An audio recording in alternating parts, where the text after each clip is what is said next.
শাকিব খান যুক্তরাষ্ট্রের নিউ ইয়র্কে যাওয়ার পরেই খবর পাওয়া গিয়েছিল বুবলি সেখানে যাচ্ছেন। ছেলে শেহজাদ খান বীরকে সময় দেওয়ার জন্যই শাকিবের আহ্বানে বুবলি নিউ ইয়র্কে যাচ্ছেন। তবে কবে যাচ্ছেন বা যাবেন সে তথ্য উভয়ই গোপন রাখেন। তবে গোপনীয়তা ভেদ করে জানা গেল বুবলি নিউ ইয়র্কে চলে গেছেন।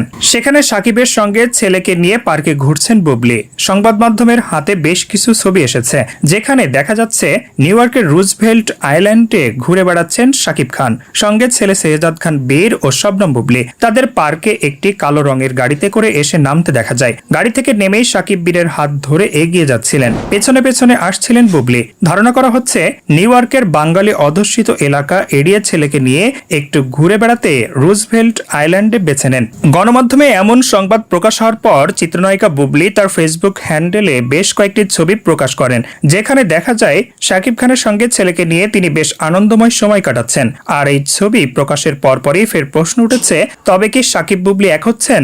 নানা সময় শাকিব খান বলেছিলেন অপু বিশ্বাস ও বুবলি তার কাছে অতীত, সেই অতীতকেই বর্তমান করলেন শাকিব খান, তাও দেশের মাটিতে নয়, নিউ ইয়র্কের রুজভেল্ট আইল্যান্ডে দেখা গেল তাদের।